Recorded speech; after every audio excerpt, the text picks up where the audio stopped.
An old man thinks a leopard cub is just a stray cat. But the truth changed everything. What begins as a simple act of kindness soon spirals into danger he never imagined. Because this isn't just any animal, it's a secret someone. Powerful will do anything to hide. Fires will burn. Lives will be threatened. And the man who wanted nothing more than a quiet life will be forced to fight back against forces far bigger than him. What will he risk to protect the helpless? And when the truth finally explodes into the open, who will pay the price? Before we begin, tell me your city or country in the comments. It turns this space from a screen into a circle of real hearts. Thunder cracked across the dark Texas sky like a whip, making Harlan Coyle's weathered hands pause as he secured the last stall door in his old barn. At 67 years old, his joints protested the damp weather, but the horses needed checking before the storm hit full force. The wind howled through the gaps in the worn wooden walls, carrying the promise of a long night ahead. "Easy there, Belle," he murmured to the nervous Mare pawing at her bedding. His voice, though rough from years of solitude, still carried the gentle tone that had always calmed horses. Lightning flashed, illuminating the barn's interior in stark white before plunging it back into shadow. That's when he heard it, a small, pitiful mewling coming from behind the hay bales. Harlan frowned, his thick eyebrows drawing together. He hadn't had cats around the property for years, not since his wife Sarah's old tabby had passed on. "Hello there," he called softly, moving carefully toward the sound. His flashlight beam cut through the darkness, landing on a tiny, shivering form huddled against the wall. "Well, what do we have here?" The creature looked up at him with eyes that caught the light strangely, reflecting it back in an almost golden glow. Harlan's first thought was that it was just a kitten, probably abandoned by its mother or lost in the storm. But something about it made him pause. "Come on now," he coaxed, kneeling down despite his creaking knees. "Let's get you somewhere warm." The animal didn't resist when he reached for it, seeming too cold and frightened to put up a fight. Its fur was soaked through, making it appear even smaller than it was. Harlan cradled the creature against his chest, noticing how it trembled. "Shame on whoever left you out here," he muttered, more to himself than the animal. He'd never understood people who abandoned pets, especially on nights like this. The walk back to his house was short, but drenching. Rain pelted down mercilessly, soaking through his worn denim jacket. The porch light cast a weak yellow glow across the front steps of the modest farmhouse where he'd lived for the past 40 years. It wasn't much, but it was homed out inside. Harlan's boots squeaked against the wooden floor as he made his way to the old wood-burning stove in the kitchen. It was one of the few modern conveniences he'd resisted replacing, partly because Sarah had loved it so much. The warmth it provided seemed more real somehow, more comforting than electric heat. "Let's get you dried off," he said, grabbing a clean dish towel from the drawer. As he began to gently pat the animal dry, something about its fur caught his attention. The wet darkness had hidden it before, but now, in the warm light of the kitchen, he could see distinct patterns emerging. Harlan's hands slowed their movement as he stared at what he was seeing. What he'd initially taken for ordinary tabby markings were actually something else entirely. Rosettes, intricate, dark spots with lighter centers, dotted the creature's fur in an unmistakable pattern. And now that it was beginning to dry, he could see that its limbs were different too, longer, more muscled than any house cat he'd ever seen. "What are you?" he whispered, more to himself than the animal. The creature looked up at him with those strange golden eyes, and Harlan felt a chill that had nothing to do with his wet clothes. He'd seen plenty of cats in his time, both wild and domestic. This was something different. The way it moved as it shifted under the towel, the unusual proportion of its limbs, the distinctive markings that were becoming clearer by the minute. It all added up to something that made his stomach tighten. With unease, The creature made another small sound, but this time it wasn't quite a meow. It was something deeper, more guttural. Despite coming from such a small body, Harlan found himself taking a step back, his mind racing through possibilities, each more unlikely than the last. His daughter Jenny had always teased him about being too set in his ways, too resistant to change. "Life's full of surprises, Dad," she'd say during their increasingly rare phone calls. "You can't just hide away from them all." Now, watching the strange animal shake itself dry, revealing more of its unusual features, Harlan had to admit that this was certainly a surprise, and not one he could easily hide from. Thunder boomed again outside, making the windows rattle. The creature startled at the sound, but instead of darting away in fear like a normal cat would, it crouched low, its muscles tensing in a way that seemed almost predatory. Its tail, which he now noticed was longer and thicker than a typical cat's, twitched with controlled precision. Harlan ran a hand through his gray hair, feeling the dampness from the rain. He tried to tell himself he was just tired, that his eyes were playing tricks on him in the dim light.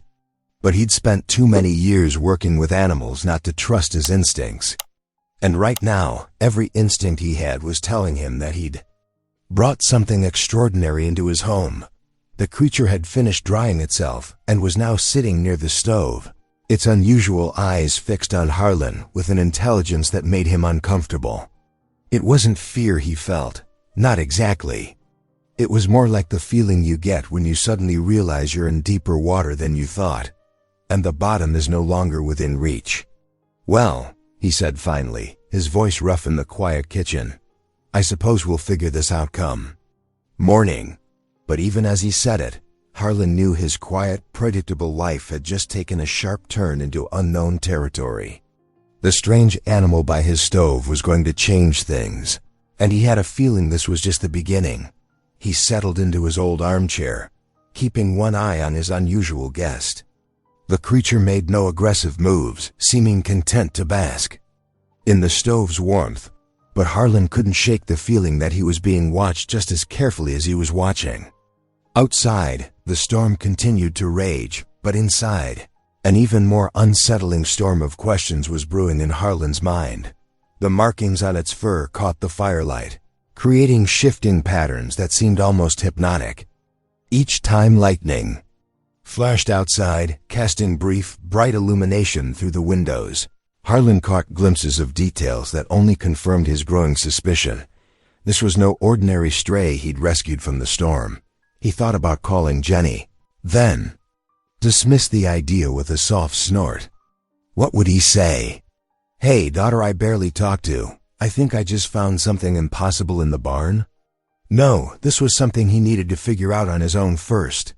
Though as he watched the creature stretch in a way that revealed muscles rippling beneath its spotted coat, Harlan wondered if he was truly prepared for what that figuring out might entail. Morning light streamed through Harlan's kitchen windows, casting long shadows across the worn linoleum floor. The strange creature had spent the night curled up near the stove, and in the clear daylight, his suspicions from the previous evening only grew stronger. Those distinctive rosette markings, the muscular build, the unusually large paws. This was no ordinary cat. With trembling fingers, Harlan reached for his ancient landline phone. He'd never been one for modern technology, preferring the reliability of things that had served him well for decades. The phone book lay open beside him, its pages yellow with age, and he dialed the number for County Animal Control. "County Animal Control," a gruff voice answered after 3 rings. "Yes, I found what I think might be an unusual animal," Harlan said, his eyes fixed on the creature that was now watching him intently. "I'm not entirely sure what it is, but location?" The voice interrupted. 423 Old Mill Road, Harlan replied. "Out past the Thompson Creek Bridge. Someone will be there shortly." The line went dead before Harlan could say anything more. He hadn't expected such a quick response, especially not on a Saturday morning. The creature seemed to sense his unease, moving closer to press against his leg. Despite its wild nature, it had shown nothing but trust since he brought it in from the storm. Less than 20 minutes later, the crunch of tires on gravel announced a visitor. Harlan peered through his window to see a county vehicle pull up, its official markings gleaming in the morning sun. Deputy Wade Rudd stepped out, his stocky frame moving with unusual haste. Harlan's stomach tightened. He hadn't expected law enforcement, just an animal control officer. The deputy's knock was more of a pound. "Mr. Coyle?" "Open up. Animal control called me in on this one." Harlan opened the door, finding himself face to face with Rudd's perpetually squinting eyes. The deputy didn't wait for an invitation, pushing past into the kitchen. "Where is it?" Rudd demanded, his gaze sweeping the room. "Got word you found something interesting." "I didn't say much about what I found," Harlan said slowly, noting how Rudd's hand kept touching his holstered weapon. "How did you know to come out here so quick?" Rudd's expression hardened. "That cat you found belongs to Rayburn Sutter. Been looking for it since yesterday. Mr. Sutter's got all the proper permits for his exotic animal collection. Nothing illegal about it." Something in the deputy's rehearsed tone set off warning bells in Harlan's mind. He'd known Rayburn Sutter by reputation, the quarry magnate who'd bought up half the county, whose charity galas made the local papers while rumors of his less savory activities circulated in whispered conversations. "Funny thing is," Harlan said carefully, "I never mentioned it was a cat." A muscle twitched in Rudd's jaw. "Where is it, Coyle?" "Don't make this difficult. Mr. Sutter's a powerful man in these parts. He takes good care of folks who help him out." The threat beneath the words was clear as glass. Harlan felt sweat beading on his forehead. The creature had disappeared when Rudd entered. Smart animal, but he could feel its presence somewhere in the shadows of his home.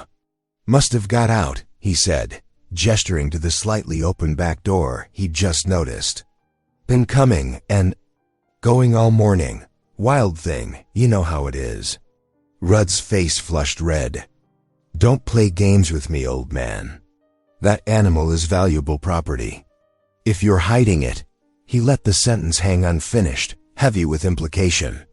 "Like I said, it's gone," Harlan repeated, standing straighter despite the way his bad knee protested.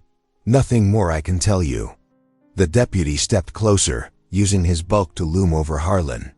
"I'll be back with a warrant. You'd better hope that animal turns up by then." He turned and stormed out, slamming the door hard enough to rattle the windows. Harlan waited until he heard the vehicle drive away before sagging against the counter. His heart was pounding like he'd been running, and his hands shook as he poured himself a glass of water. "You can come out now," he said softly. The creature emerged from behind his old wood stove, moving silently on those two large paws. It looked up at him with those intelligent eyes, and Harlan knew he'd made the right choice. Whatever this animal was, whatever trouble he'd just brought down on himself, he couldn't hand it over to people who made his skin crawl with wrongness. He sat heavily in his kitchen chair, the events of the morning weighing on him. Deputy Rudd's reaction had been too quick, too practiced. The mention of Sutter's permits before even seeing the animal, the barely veiled threats, it all pointed to something darker than a simple lost exotic pet. "Looks like we're in it now, little one," Harlan murmured. The creature butted its head against his hand, a gesture that seemed both grateful and reassuring. He needed help, that much was clear. But who could he trust? Who would believe him? His gnarled fingers drummed on the kitchen table as he considered his options. The local authorities were clearly in Sutter's pocket, and he had no doubt Rudd would make good on his threat to return. He needed someone with knowledge, someone outside the local power structure, who could tell him exactly what kind of animal he was dealing with, and more importantly, what kind of trouble he'd stumbled into after Deputy Rudd's unsettling visit. Harlan's weathered hands shook as he thumbed through the yellow pages. The mysterious cub was curled up in a cardboard box lined with old towels, sleeping peacefully. His fingers stopped at wildlife rehabilitation, Quinn, Maribel.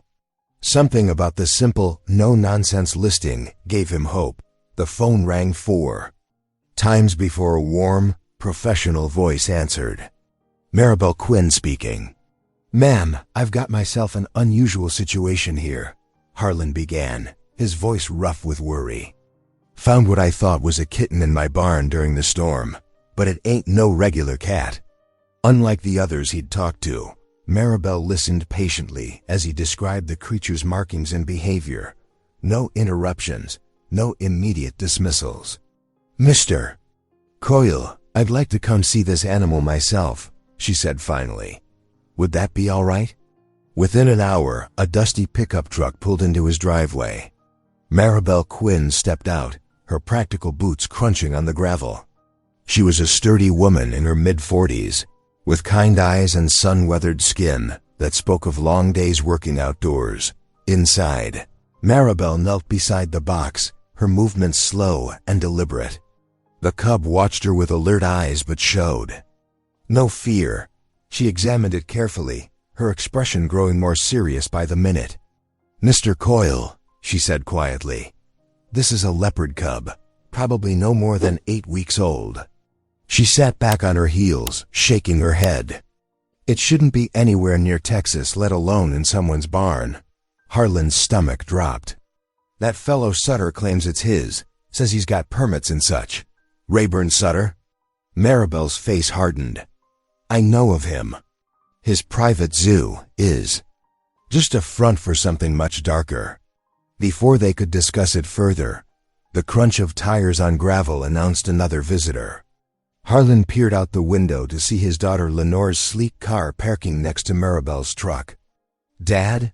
Lenore's voice carried through the screen door.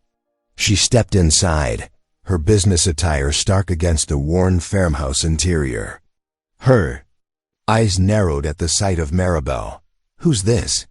"Maribel Quinn, wildlife rehabilitator." Maribel offered her hand, which Lenore shook briefly. "Dad, we need to talk about selling the property," Lenore said, cutting straight to the point. "You can't keep living out here alone. It's not safe." "I'm managing just fine," Harlan replied, but his daughter was already shaking her head. "You're isolated out here. What if something happens? What if you fall?" Lenore's voice carried the weight of old arguments. "The real estate agent says the market's perfect right now." A flash of white caught Harlan's eye through the window. A large SUV was driving slowly past his property, someone clearly taking photos with a professional camera. The hair on the back of his neck stood up. "That's the 3rd time today," Maribel murmured, following his gaze.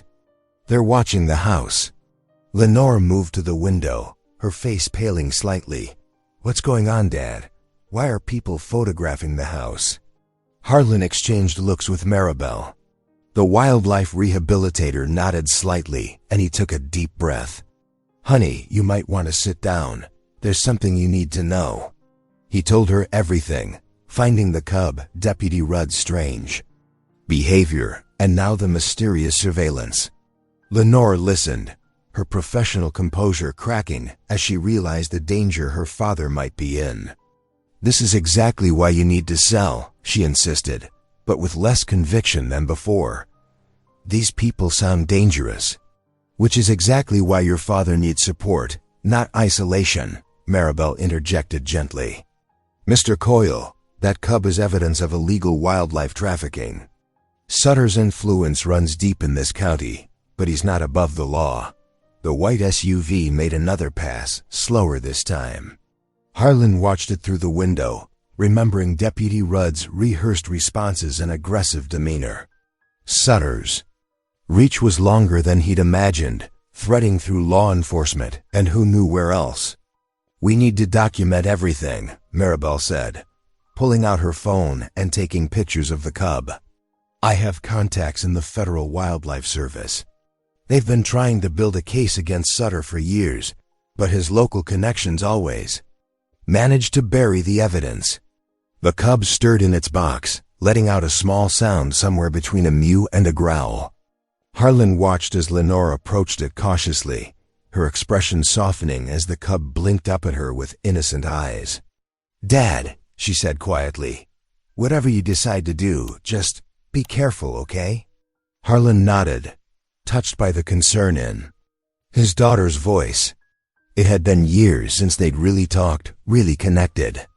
Maybe this crisis, as dangerous as it was, could bridge the gap that had grown between them since her mother's death. Maribel was already making calls, her voice low and urgent as she described the situation to her contacts. The white SUV had disappeared, but its message was clear. They were being watched, and Sutter knew exactly what Harlan had found. Maribel pulled a small handheld scanner from her medical kit, her movements careful and precise.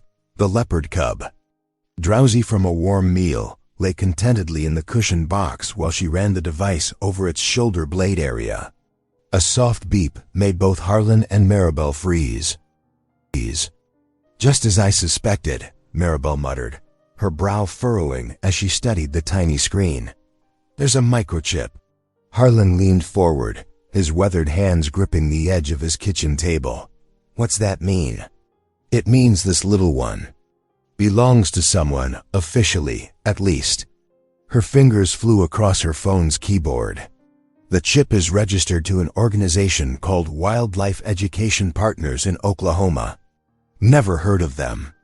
"That Sutter fellow's been claiming the cub belongs to him," Harlan said, his voice tight with concern. Maribel's eyes narrowed. "Interesting. Because this chip isn't registered to any Rayburn Sutter or his operations."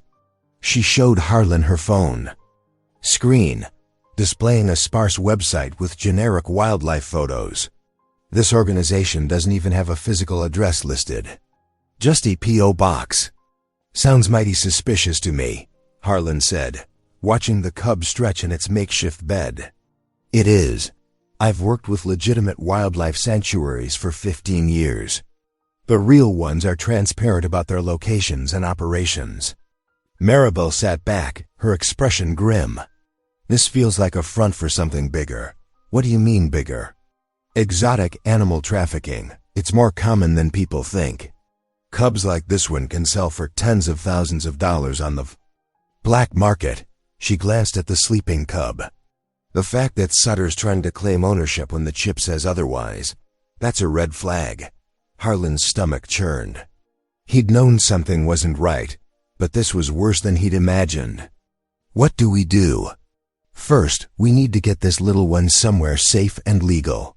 Maribel straightened up, determination written across her features. "I have a licensed rehabilitation facility. Proper permits, regular inspections, everything. Documented. We'll move the cub there. And then? Then we start gathering evidence. That chip number gives us a paper trail. We can prove the cub isn't Sutter's, for starters." She began packing up her equipment. "We'll need legal help too. I know a lawyer who specializes in wildlife cases." The prospect of taking on someone as powerful as Sutter made Harlan's chest tighten, but looking at the innocent cub, he knew they had no choice. "Whatever needs doing, I'm in." Together, they carefully transferred the cub to Maribel's truck, concealing the carrier under a tarp. The whole time, Harlan kept watching the road, half expecting to see Deputy Rudd's patrol car or that white SUV that had been circling his property. "You know," Maribel said as she secured the carrier, "most people would have handed this cub over. Without question. Especially after Sutter started throwing his weight around." Harlan shrugged, embarrassed by the praise in her voice. "Didn't feel right, is all." "Well, your instincts were good, and you're not alone in this anymore." She pulled out a business card and wrote her cell number on the back. "Call me anytime. We'll need to coordinate our next steps carefully." As Maribel's truck disappeared down his long driveway, Harlan felt both lighter and heavier. Lighter, knowing he had an ally who understood what they were up against. Heavier, understanding that by choosing this path, they'd both become targets. Inside his empty kitchen, he studied Maribel's card. The cub's absence left a strange hollow feeling, but he knew it was safer in her facility. On his refrigerator, A years-old photo of his daughter Lenore caught his eye. She'd been pushing him to sell this place, move into town where things were easier. Now he had one more reason to dig in his heels. His phone buzzed. A text from Maribel. Cub safely settled in. Starting research on wildlife education partners. Watch your back. Harlan set his jaw, thinking of all the shortcuts and corruption he'd witnessed over the years but never challenged. Not this time. Whatever storm was coming, he'd face it standing up. Maribel's fingers flew across her laptop keyboard, the soft tapping filling Harlan's kitchen as afternoon light streamed through the window. She'd been at it for hours, following digital breadcrumbs that led from one suspicious document to another. Her normally neat hair had escaped its tie, falling around her face as she leaned closer to the screen. "Look at this," she said, turning the laptop so Harlan could see. Sutter's company filed permits for educational wildlife exhibits in 3 different counties. But the paperwork's full of holes. The species lists don't match up, and the housing specifications are way below standard. Harlan pulled up a kitchen chair, its wooden legs scraping against the floor.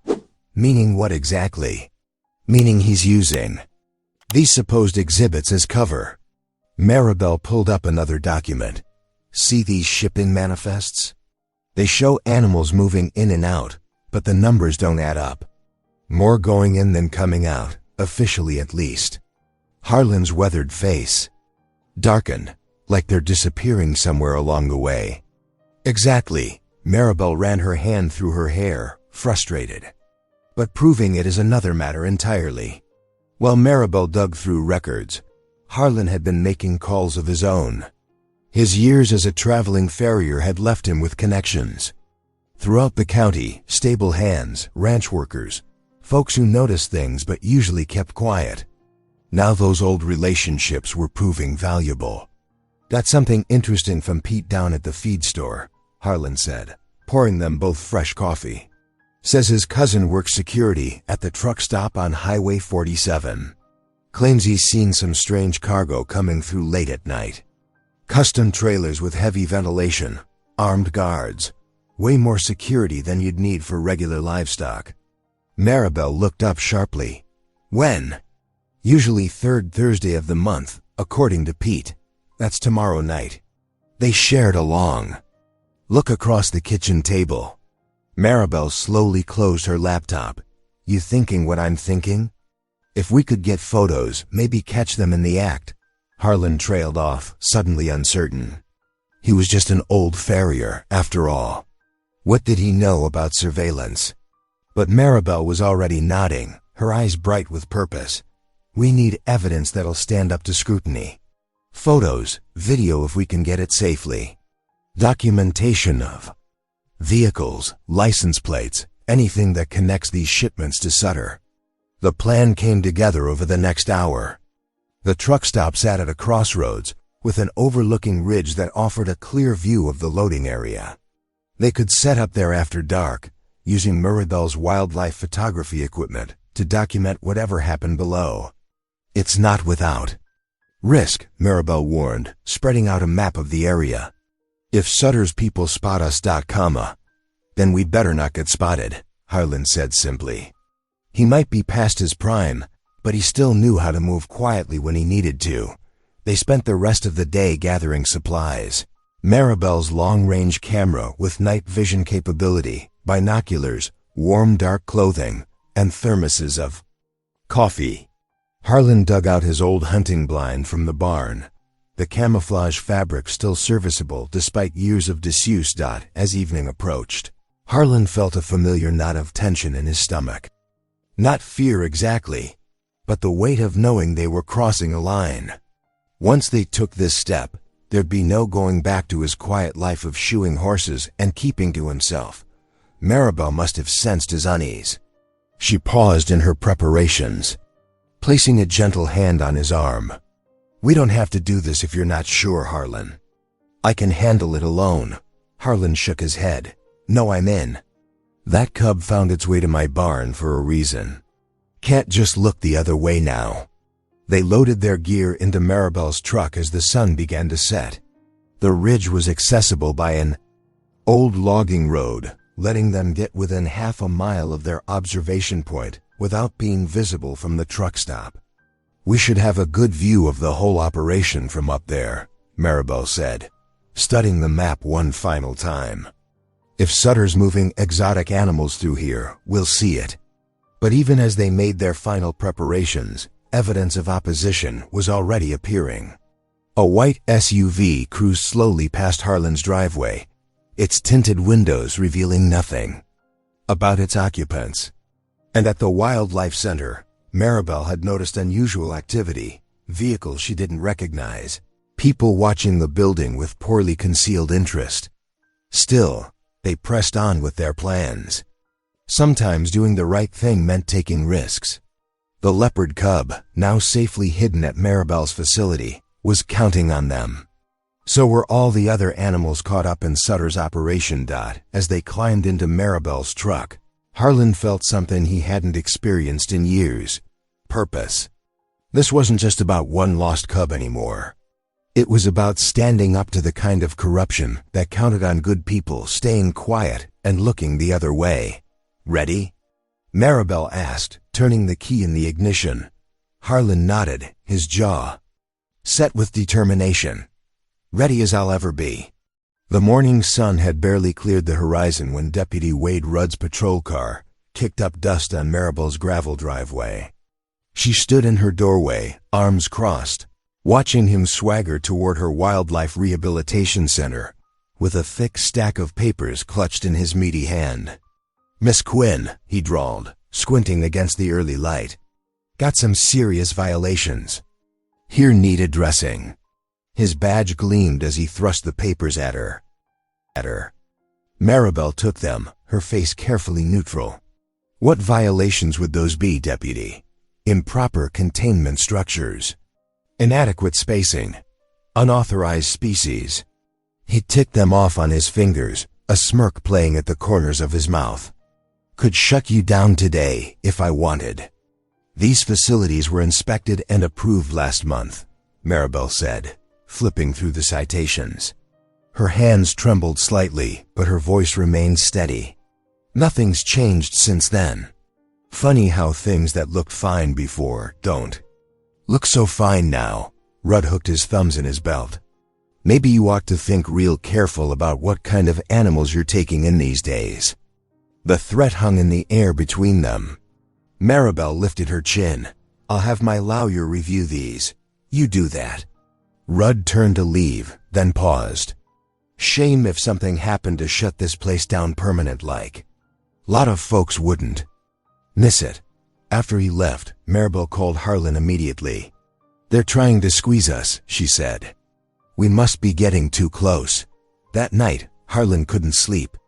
The air felt heavy, like before a storm.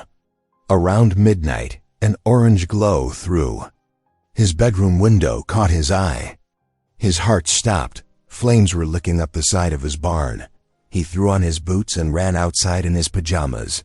The heat hit him like a wall as he approached the burning structure. Inside, he could hear the pop and crackle of burning wood. And something else, a distinct hissing sound that made his blood run cold. The propane tank. He'd forgotten about the propane tank stored in the corner. Smoke stung his eyes as he pushed through the barn door. Through the haze, he could see the tank, its metal surface already hot to the touch. The valve was leaking, filling the air with gas. One spark in the wrong place and the whole thing would go up like a bomb. Harlan wrapped his arms around the tank, ignoring the searing heat against his skin. It was heavier than he remembered, but adrenaline gave him strength. Stumbling backward, he dragged it toward the door as burning timbers crashed down around him. Outside, his boots slipped in the mud. He fell, still clutching the tank, and rolled with it down the slight incline behind the barn. Sparks rained down as part of the roof collapsed. The tank finally came to rest in a muddy hollow, safely away from the flames. Harlan lay therein, the cool mud, gasping for air, watching his barn burn. The heat was still intense, but he couldn't move.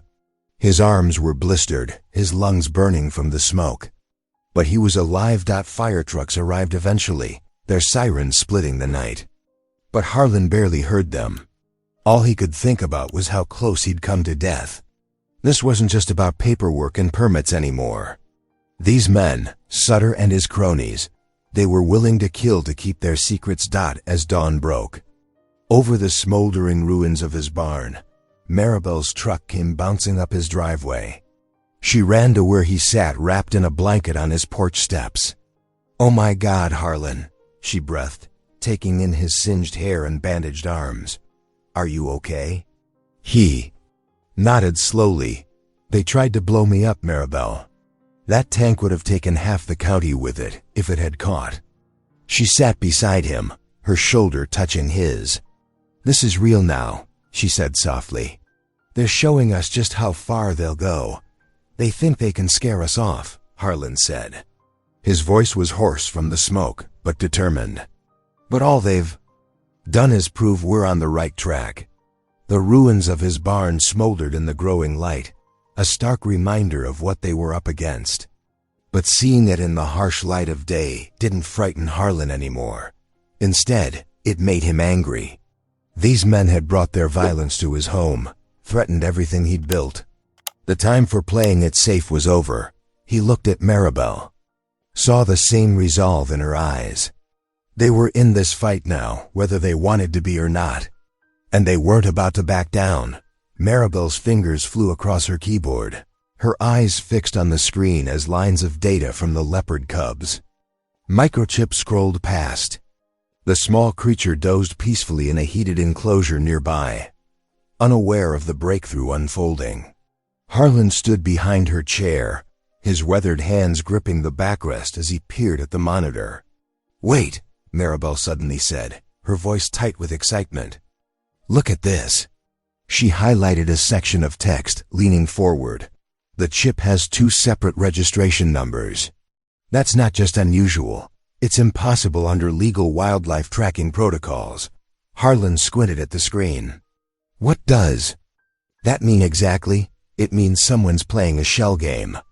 Maribel's fingers tapped rapidly, pulling up more information. "The first registration shows this cub as part of a legitimate sanctuary in Oklahoma.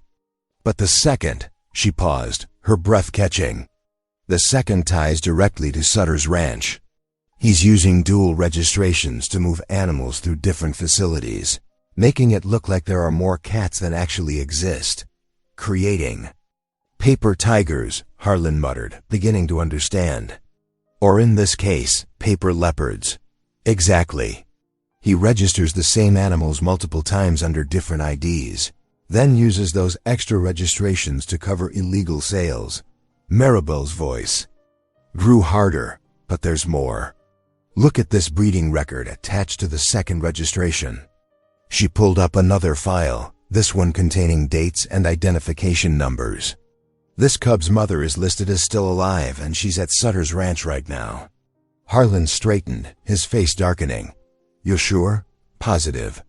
"And there's something else." Maribel's voice trembled slightly. "The medical records show she's been declawed. They're keeping her alive just to produce more cubs." The revelation hit them both like a physical blow. Declawing was cruel enough for house cats. For a wild leopard, it was torture, leaving them in constant pain and unable to move naturally. "They're breeding her repeatedly," Maribel continued, anger coloring her words. "Using her like a machine to produce cubs they can sell on the black market. Each new litter gets split between legitimate registrations and illegal sales." Harlan began pacing the small office, his boots making soft thuds on the wooden floor. "So this little one we found was probably meant for the illegal market. Must have escaped somehow during transport." Maribel turned in her chair to face him. "Harlan, this changes everything. We're not just dealing with one lost cub anymore. There's an entire operation built on fraud and animal abuse." She stood up, moving to the enclosure where the leopard cub slept. The small spotted form rose and fell with peaceful breaths, unaware of its mother's plight or its own narrow escape from the trafficking pipeline. We have to do something, Harlan said quietly. Not just for this little one, but for its mother too. And all the others Sutter's got trapped in his operation. Maribel nodded, her jaw set with determination. This evidence is exactly what we needed. The dual registrations alone prove fraud. Add in the breeding records and medical documents showing deliberate declawing of endangered animals. She turned back to Harlan, her eyes bright with purpose. We can bring down his whole operation. It won't be easy, Harlan warned. Sutter's got money, influence, people in his pocket. No, Maribel agreed. But we have something he doesn't prove. Hard evidence of systematic abuse and fraud. And, more importantly, we have the truth on our side. The leopard cub stirred in its sleep, making small mewling sounds. Both Harlan and Maribel looked at it, their resolve strengthening. This wasn't just about saving one animal anymore. It was about exposing a cruel system and preventing more suffering. I'll start compiling everything into a report, Maribel said. Returning to her computer. We'll need to be thorough, document every connection, every violation. Leave no room for Sutter's lawyers to wiggle out of this. Harlan moved to stand beside her, watching as she began organizing the evidence into clear, damning patterns of corruption. Where do we take it when it's ready? State wildlife authorities first, Maribel replied, her fingers never stopping their steady typing. Then federal. With evidence this clear of cross-state trafficking, they'll have to act.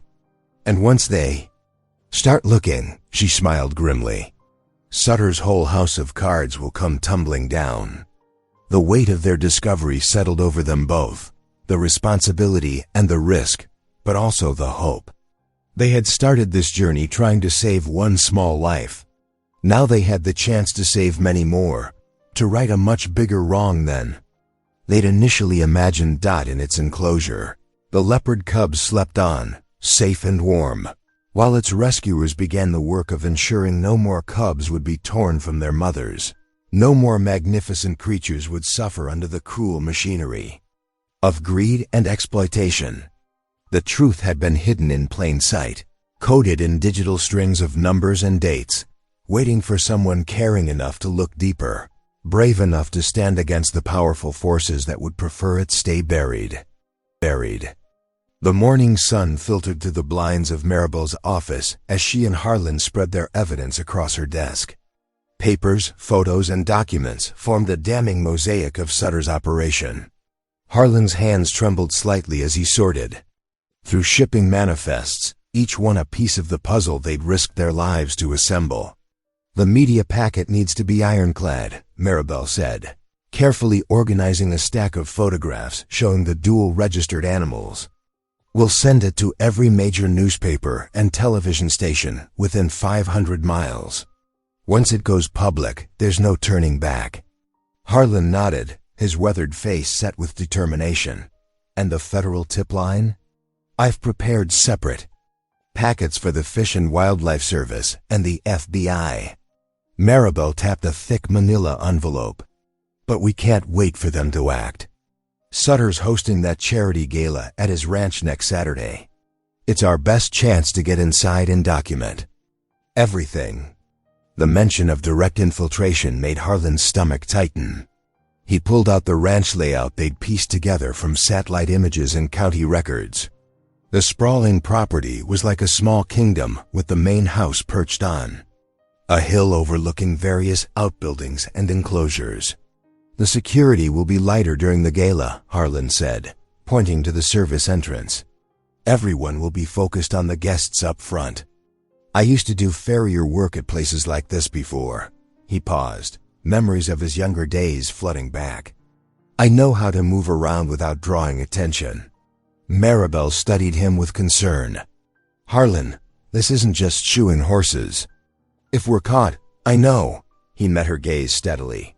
But I also know how to pick locks and disable security systems. Did a stint as a maintenance man at the county fairgrounds. Never thought those skills would matter again. They spent the next hour planning their approach. Maribel would attend the gala legitimately, She'd received an invitation as a known wildlife rehabilitator. Meanwhile, Harlan would use the distraction to access the restricted areas where they suspected the breeding. Operation was housed. "The mother leopard will be here," Harlan said, circling a building on their makeshift map. "According to the shipping records, they keep the breeding stock isolated." Maribel's face hardened at the word stock. "We'll need photos, videos, everything we can get. And we'll need to document the connection between the public facility and the hidden operation."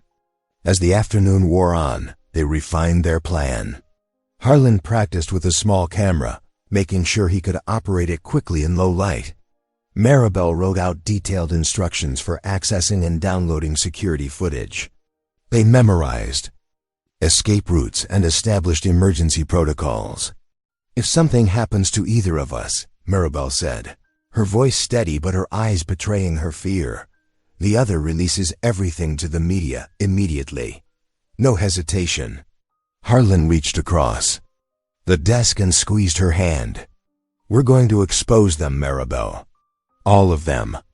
The deputy, the corrupt officials, everyone who's been looking the other way." They worked late into the evening, checking and double-checking every detail. Harlan found himself remembering skills he hadn't used in decades: how to move silently, how to blend in with service staff, how to make quick decisions under pressure.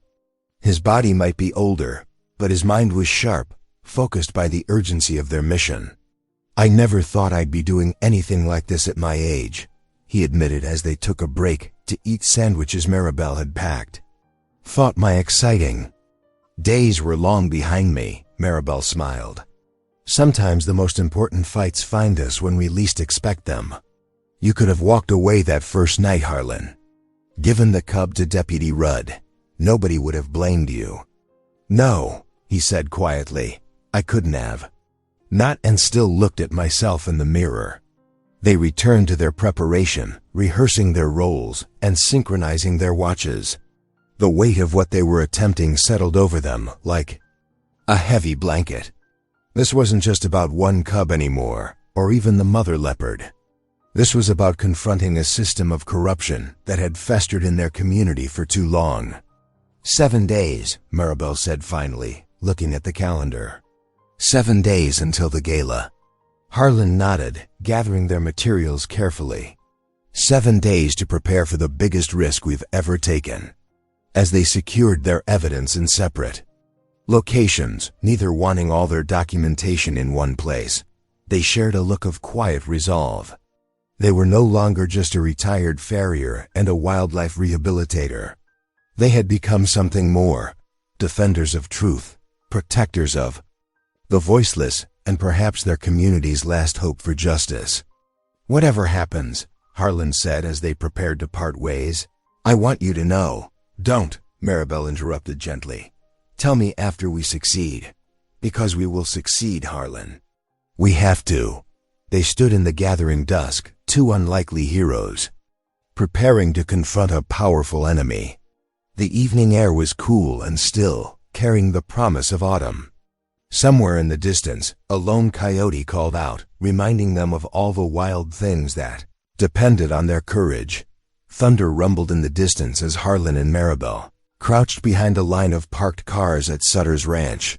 The gala was in full swing, with classical music drifting from the main house where wealthy guests mingled in their fancy clothes. Lightning flickered across the darkening sky, illuminating the security cameras mounted on nearby poles. "Remember the plan," Maribel whispered, her hand squeezing Harlan's arm. "I'll create a distraction at the service entrance while you handle the security system." Harlan nodded, his old leather tool bag heavy against his hip. After decades of working as a farrier, those same tools would now serve a different purpose. His weathered hands knew exactly what to do. They split up, moving through shadows. Harlan approached the first security camera, using his farrier's knowledge of metalwork to disconnect wires and jam the mechanisms.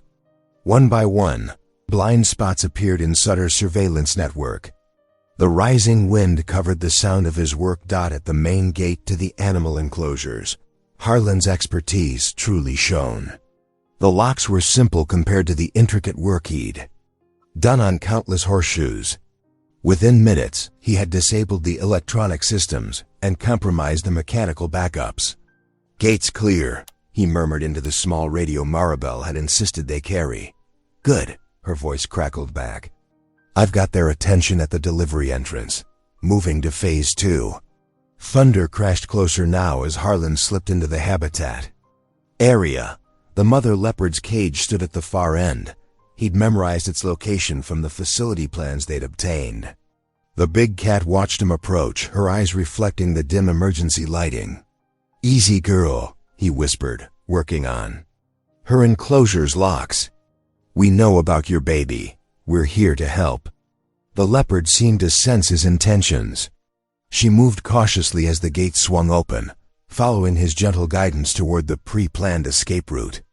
Years of handling skittish horses had taught Harlan the value of calm energy. For one brief, hopeful moment, everything was working perfectly. The mother leopard padded silently toward freedom. Maribel's voice reported success with securing the cub's transport crate. The storm held off, though barely. Then everything went wrong at once. Floodlights blazed to life, turning night to day. Shouts erupted as Rudd's men emerged from hidden positions. The first heavy drops of rain began to fall. "Run!" Harlan yelled into his radio, knowing their element of surprise was gone. The mother leopard bolted into the darkness beyond the lights, sprinted toward Maribel's position, rain now falling in sheets. Water coursed down the sloping ground, turning dirt to mud. He rounded a corner to find Maribel struggling with the cub's crate near a drainage channel that was rapidly filling with storm runoff. "Harlan!" She screamed as her feet slipped in the mud. The rushing water caught her legs, pulling her toward the deepening channel. The crate teetered at the edge, the cub's frightened cries barely audible over the storm dot. Without hesitation, Harlan grabbed a length of rope from his tool bag. He looped one end around a sturdy post and the other around his waist, creating an anchor point. His boots slid in the mud as he fought his way to Maribel. "Grab my hand," he shouted, stretching out toward her. She caught his fingers just as the water swept her feet out from under her. The rope went taut, Harlan's shoulders screaming in protest. As he held on, with every ounce of strength in his aging body, he pulled Maribel to safety. But the cub's crate was sliding now, mere seconds from toppling into the flood. Harlan lunged forward, still anchored by the rope. His fingers closed around the crate's handle just as it started to fall. Pain shot through his back and shoulders as he became the only thing keeping both Maribel and the cub from being swept away. Rain pounded his face as he inched backward, muscles trembling with the effort.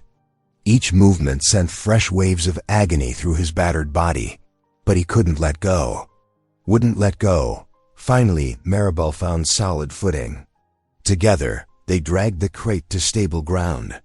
Harlan collapsed to his knees, every breath a struggle as his body protested the abuse it had endured. "They're coming," Maribel gasped, helping him to his feet despite his groans of pain. Through the curtain of rain, flashlight beams bounced closer.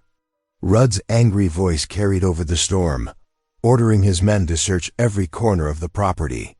Harlan forced his legs to move, though every step was torture. He and Maribel half carried, half dragged the crate toward their escape vehicle, the storm's fury providing cover for their retreat. His back felt like it was on fire, his shoulders nearly useless. But the weight of what they carried, both the cub and the evidence that would expose Sutter's operation, made the pain worthwhile. Behind them, chaos erupted as Rudd's men discovered the escaped mother leopard. Shouts and curses mixed with the thunder. But Harlan and Maribel pushed forward through the darkness and rain, their focus solely on getting themselves and their precious cargo to safety. The wail of police sirens pierced the stormy night, growing louder as multiple vehicles approached. Sutter's ranch. Harlan stood his ground at the main gate, the dual ID chip clutched tightly in his rain-soaked hand. Across from him, Sutter's confident smile began to falter while Deputy Rudd's hand hovered near his holster. "It's over, Sutter," Harlan called out, his voice carrying despite the rain. "Federal agents are on their way. We have proof of everything." Sutter's carefully maintained facade cracked. "You're nothing but a washed-up horse, Dr. Coyle. Who's going to believe you over me?" Lightning flashed as Harlan held up the microchip. "This tells the whole story. One Leopard Cub, 2 different registrations. One legal, one illegal, both leading straight back to you." Red and blue lights flooded the entrance as several black SUVs and police cruisers pulled up. Federal agents poured out, weapons drawn. "Everyone, freeze, federal agents!" Deputy Rudd tried to make a break for his patrol car, but 2 agents tackled him to the muddy ground. The look of betrayal on his face as they cuffed him made it clear he hadn't expected Sutter to let him take the fall alone. Maribel arrived with animal control vehicles and proper wildlife transport cages. She supervised as trained handlers carefully approached the secured building where the mother leopard was held. The big cat emerged cautiously, her declawed paws a testament to the cruelty she'd endured.